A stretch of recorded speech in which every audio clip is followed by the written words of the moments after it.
Hi, I'm Brad Staggs, and today we're going to install the Sterling Accord bath and surround walls. If you're a do-it-yourselfer and you've never attempted a project like this before, you'll be amazed at how simple it is. If you're a pro and you do things like this all the time, you simply won't believe how easy it is to install.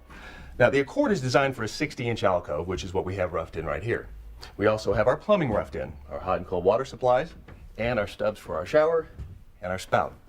Now, since we're going to be installing this tub directly on the subfloor, it could lead to some squeaking issues, so we've included this fabric pad in the installation kit. I like to call it our security blanket. If you're ready, let's get to the tub and walls. Now, the Accord is made of Vicryl, which is a very durable but lightweight material, which means that Steve and I could carry this around all day, but why would we want to? Instead, let's take a look at the Sterling Water Management System. This is very cool. These are the wall retention clips. What these do is enable us to create a watertight seal all the way around the tub without the use of silicone sealants. You heard me right. We're not going to use any caulking around this tub. Another great feature of this system, these little baffles. They may not look like much, but what they're doing is keeping water from sneaking around the outside edge and soaking into the drywall. You all know what a big pain that can be. At the other end of the tub, we have our cutouts for our drain and our overflow. And Steve, if you want to handle the hardware there, you and I will go take a look at the walls. Now, these may look like individual tiles, but this unit has actually been molded from a solid piece of Vicryl to give it a realistic glazed tile appearance. Sterling has actually paid so much attention to detail. The grout lines are textured, but they're just as easy to keep clean as the rest of the durable high gloss finish. And one of the best features of Vicryl is the fact that all of the tabs, the pins, and the joints are molded right in to help us create that watertight seal we talked about. All right, the drain and the overflow are in place. Good job. Let's check those apron braces. Now, these will be on your tub. All you have to do is flip it onto its side.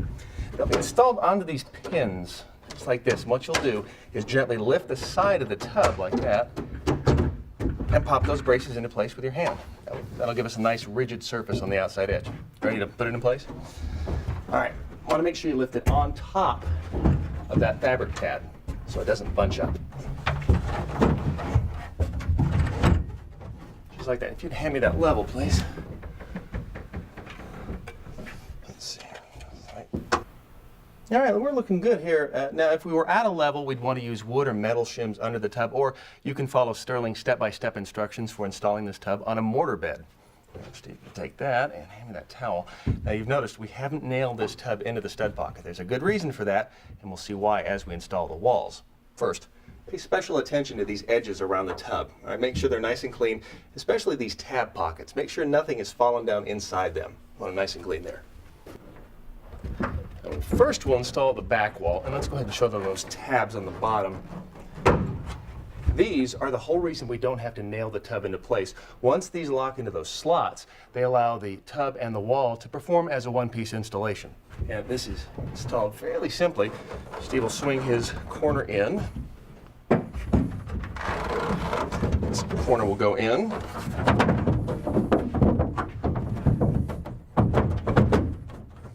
And you'll feel it lock into place. Now, you'll know it's in the proper position when you look along the bottom edge and there's no gap. All right, we're ready to install the end wall. The key to success with this wall is to make sure that this pin is aligned with the pivot joint on the back wall right here. Once you do that, the wall retention clips do pretty much the rest of the work. Just like that.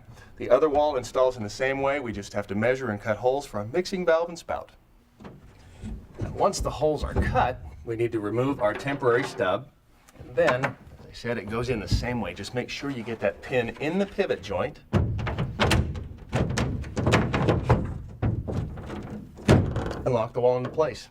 Now that they're in position, it's time to attach the entire unit to the framing. But before we do that, we want to make sure that all of our stud locations are nice and tight. If not, we can use a wood shim for a nice tight fit. Now it's time to start fastening. Make sure you use roofing nails or a non-tapered flathead screw. Here's the pattern. Start at the bottom of one of the end walls and work your way up to the top. Then the other end wall in the same manner.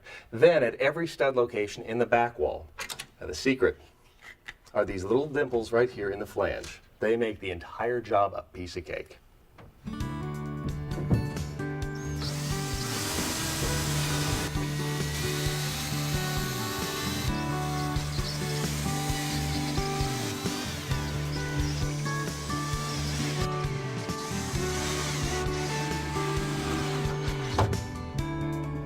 See, I told you it was easy.